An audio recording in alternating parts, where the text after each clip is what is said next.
అతను రెక్కాడితే కానీ డొక్కాడని నిరుపేద కుటుంబానికి చెందిన వ్యక్తి. అతని వృత్తి వ్యవసాయ కూలి. అతను కూలి పనికి పోతేనే కానీ ఆ ఇల్లు గడవదు. కానీ ఇతనికి ఎక్కడికెళ్ళినా బ్యాడ్ లక్ వెంటాడుతున్నది. పనికి వెళ్ళిన ప్రతి చోట పాములు ఇతన్ని కాటువేస్తున్నాయి. ఇలా 1-2 సార్లు కాదు, 10 సార్లు అతన్ని పాములు కాటువేశాయి. పాము కాటువేసిన ప్రతిసారి ఆసుపత్రికి వెళ్లి ట్రీట్మెంట్ తీసుకుంటున్నాడు. ఆరోగ్యం కుదురుపడ్డాక కూలి పనులకు వెళ్తున్నాడు. ప్రతి సంవత్సరం 4 నుండి 5 సార్లు పాము కాటు వేసిన సందర్భాలున్నాయంటున్నాడు. ఇలా పదే పాములు ఇతనినే కాటువేస్తున్నాయంటే సర్పదోష నివారణ, రాహుకేతు పూజలు, పరిహారాలు వంటివి చేసినా ఏ పరిస్థితిలో మార్పు లేదంటున్నాడు. ఇప్పటికే 103 సార్లు తనకు పాము కాటు వేసిందంటున్న వ్యక్తితో బిగ్ టీవీ స్పెషల్ స్టోరీ.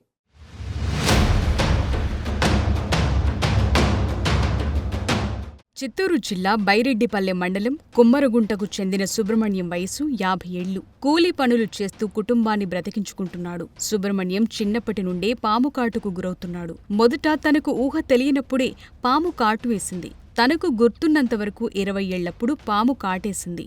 వెంటనే ఆసుపత్రికి వెళ్లటంతో ప్రమాదం తప్పింది. వైద్యం చేయించుకుని బయటపడ్డాడు. అప్పటినుంచే ఏటా పాము కాటు తప్పటం లేదు. ఆసుపత్రికి వెళ్లాల్సిందే.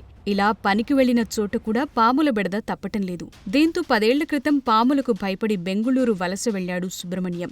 బెంగుళూరులో భవన నిర్మాణ, మట్టి పనులు చేసుకుంటూ జీవనం సాగించాడు. బెంగుళూరు వెళ్లిన సుబ్రహ్మణ్యంను పాములు వదల్లేదు. అక్కడ కాటువేశాయి. అక్కడి ఆసుపత్రుల్లో చికిత్స చేయించుకుని బయటపడ్డాడు. ఇక లాభం లేదనుకుని బెంగుళూరు వదిలేసి సొంత ఊరు వచ్చేశాడు. సొంత ఊర్లో కోళ్ల ఫామ్లో పనులు చేసుకుంటూ జీవనం సాగిస్తున్నాడు. అప్పుడప్పుడు పొలం పనులకు వెళుతుంటాడు సుబ్రహ్మణ్యం. ఈ క్రమంలో పొలం పనులు చేస్తుండగా 2 రోజుల క్రితం సుబ్రహ్మణ్యంను పాము కరిచింది. ఈసారి కూడా ప్రైవేట్ ఆసుపత్రిలో చికిత్స చేయించుకుని గండం నుండి బయటపడ్డాడు సుబ్రహ్మణ్యం. పాము కరిచిన ప్రతిసారి ట్రీట్మెంట్ చేయించుకుని బయటపడుతున్నప్పటికీ ఖర్చులు మాత్రం తడిచి మోపెడవుతున్నాయి.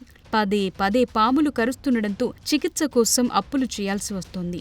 కోలుకోగానే కూలీ చేసి ఆ అప్పులు తీర్చాల్సిందే. అస్సలే పేద కుటుంబం. సంవత్సరానికి 4-5 సార్లు ఈ ఖర్చు భారంగా మారిందంటున్నాడు సుబ్రహ్మణ్యం. గత 2 రోజులుగా సుబ్రహ్మణ్యం పాముకాటు విషయం న్యూస్ పేపర్లు, సామాజిక మాధ్యమాల్లో మార్మోగుతోంది. ఇతను చెప్పిందే నిజమా కాదా అనే విషయం అధికారులు తేల్చాల్సి ఉంది.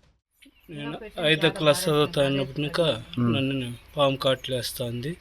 అప్పుడైతే సంవత్సరానికి 6 నెలలకి అట్లా కాస్ట్ వేస్తాను నేను సార్. ఇప్పుడు 2014 ఇంకా 2 నెలలకి 3 నెలలకి నెలకి ఇట్లా ఎక్కువగా కరుస్తుంది. ఎక్కడ పనికి పోవాలంటే కూడా భయం అవుతుంది. పనికి పోయిన తగ్గ చేస్తుంది. ఒకసారి బెంగళూరుకి పోయింటి పనికి, ఆ బెంగళూరులో కూడా కరిచేయండి సార్. మళ్ళీ ఇప్పుడు ఇప్పటికి 5 రోజులు అవుతుంది. మన శుక్రవారం నాడు 7 మంది ఇంటి ముందరనే కరిచేసి వెళ్ళిపోయింది. ఇప్పటికి 103 సార్లు నన్ను పాము కాటేసాను సార్. నాకు నేత బిడ్డలు, నాకు బిడ్డలు పెండ్లు అయినాక కూడా 9-10 ఏళ్ళు నేను ఈ పాము కాటులకి బిడ్డలు కలయిందని మళ్ళీ మాకు బిడ్డలు అయింది. చిన్న బిడ్డలు, అబ్బాయి వచ్చి 5వ క్లాస్ చదువుతాను, పాప వచ్చి 2వ క్లాస్ చదువుతాను. పెచ్చలారంలో గవర్నమెంట్ స్కూల్లో. మాకు జీవనం జరిగేది కూడా చాలా కష్టంగా ఉంది.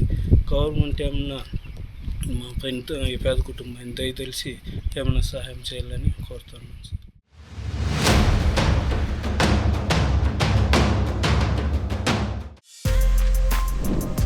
For more videos like this, subscribe Big TV channel.